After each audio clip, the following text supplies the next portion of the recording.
তুমি ছাগল দি কোরবান দিও না, এলাকা তাঙ্গা একটা মান সম্মান আছে।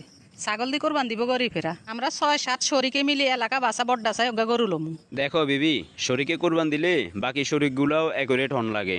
যেমন নামাজ কালেমা হরেনি, ইনকামে হারাম আসেনি, এসব জিনিস যাচাই বাছাই করিয়ে শরীকে কোরবান দন লাগে।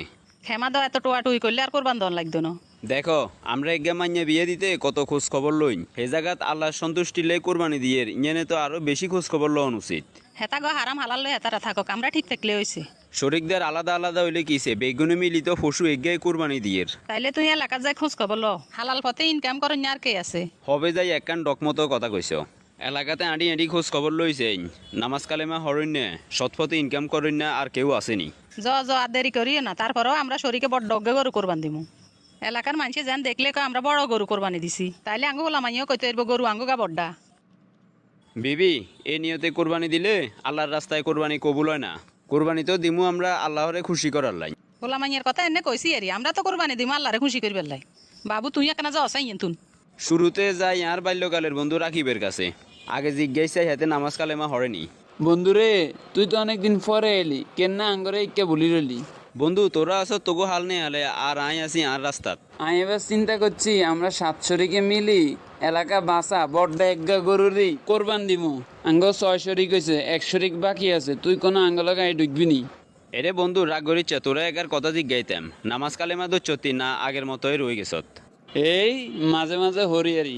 তুই লাস্ট কবে নামাজ হইছত? খাইছে না আরে, নামাজ রাতে মিশা কথা কম যাইতো না। আজ তো হইলো বৃহস্পতিবার, গত শুক্রবারে যাই জুমার নামাজ পড়ছিলাম। সারাদিন হইলো কামে কাজের ব্যস্ততা, হেয়াল্লাই নামাজ হইতাম হারি না রে। এতে নামাজও ঠিক মতো হরে না, এতে লগে কোরবানের শরীকে ঢুকন যাইতো না। বন্ধু নামাজ কালেমা ধর, নাকের আগা তুই নিঃশ্বাস গা চলি গেলে দেখবি যে দুনিয়া অন্ধকার আর কিচ্ছু নাই, সব কিছু হরি দেখবো। আর আই কোনো বেনামাজির লগে কোরবানি দিতেন না। 5 ওয়াক্ত নামাজ আল্লাহ আঙ্গুলাই ফরজ করছে, যাতে আল্লাহর বিধান মানে না হেতের লগে একসাথে কোরবান দেওয়া অসম্ভব। যাই বন্ধু জহির উদ্দিনের লগে কথা কইতে হেতে ঠিক মতো আসেনি। কিরে বন্ধু, কি অবস্থা? এ বন্ধু আসি আলহামদুলিল্লাহ। বন্ধু আঙ্গল লগে আই কোরবানিতে 1 শরিকে ঢুক, বড্ডা তো নাকি গরু কোরবানি দিমু। বন্ধু তোরে জিজ্ঞাইতাম সারি বাড়ি তো কিছু কররি না, তুই কেন চলরি? এই চলিয়ের কোন রকম। তারপরেও টিয়া পয়সার একটা উৎস আছে না, এটার হিসেব কি? জাগা বেচা টেয়া 10 লাখ আসিল, হিগুন চাহুডানির কামে লাগাই দিছি। টিয়ার সাহুডানি মানি সেটা আবার কি? আরে বন্ধু চাহুডানি মানি বুঝস ন, লাখে 5,000 6,000 যেতদিন জাল হইতে মারি ঘুরি ঘুরি খামু, আর মাস শেষ হলে খালি সুদের টেয়া কালেকশন করুম। নাউজুবিল্লাহ। বন্ধু মরণ রে স্মরণ কর, সুদ হারাম এগাইন ত্যাগ কর, আর নইলে তোর লগে মিলি জিগুনের শরীকে কোরবান দিব হিগুনের কোরবানও কবুল হইতো না। যাই আঙ্গো মবিনের লগে কথা কইছে, হেতের ইনকাম ঠিকঠাক মতো আসেনি। কিরে মবিন কি অবস্থা? আই আরো তোর কাছে যাইয়ের কি অবস্থা ক।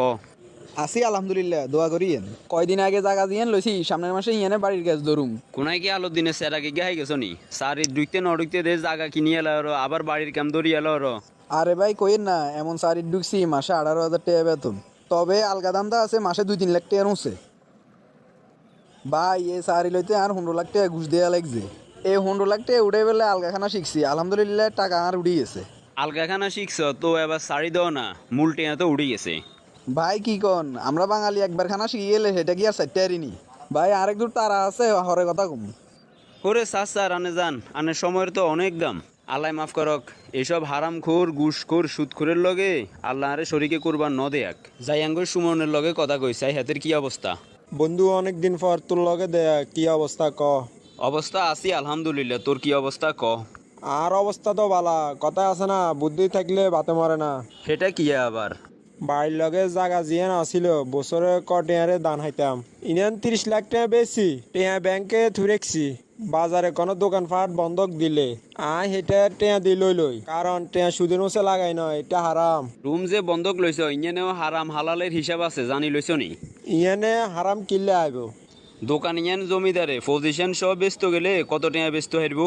20 লাখ টাকা বেচা যাইব। তুই কত টাকা দিয়ে বন্ধক লইছ? 5 লাখ, মাসে বাড়া হয় 10,000। 4 ভাগের 1 ভাগ দিয়ে তুই রুম বন্ধক লইছ, তাইলে রুমের ভাড়া হইবে প্রতি মাসে 4 ভাগের 1 ভাগ। এর ভিতরে দোকানের যে বাৎসরিক ট্যাক্স আইয়ে এটাও তুই 4 ভাগের 1 ভাগ হিসেব করে দিয়ে দিতে হইব তোর কাছে যে কয় মাস থাকে। ও মা এটা কি কন? রুমিকে যদি জমিদারে বন্ধক দিবার লাই 10 লাখ টাকা চাইতো তুই দিতানি? আরে কি হাক লাগুতা কামবান নেই। 10 লাখ টাকা দিয়ে বন্ধক নিলে মাসে 1,000 টাকা হইব। অন জেনে লইছি এনে ঠিক আছে মাসে লাখে 2000 টাকা করে হরে। এই সিস্টেমের রুম বন্ধক নেওয়াও সুদের আওতায়। কত হইলো তুই আদি খাওয়ারো না ঘুরে সামিজ দি খাওয়ারো। বানা নিবে তুই দোয়ানের ট্যাক্স দিব জমিদারে। ইসলাম কি এত সহজ? ইচ্ছা মতো এনে চললেই যায় দিব। এই বিষয়টা তুই একজন বড় আলেমের লগে আলোচনা করে শিউর হইলইও কতটুকু যায় আর না যায়। এলাকাতে মনের মতো ভালো একে শরিকদের হাইছুনি। এগারো চলি ঠেলাম না। বেগুন নাম্বার 2, কেউ বেনামাজি, কেউ সুদখোর, কেউ ঘুষখোর, এরকম লোকের লগে শরীকে কোরবান দিলে কারোই কোরবান কবুল হইতো না। বাবু হেলে আমরা এক শরিকে কোরবান দিমু হেঁটেই বালা।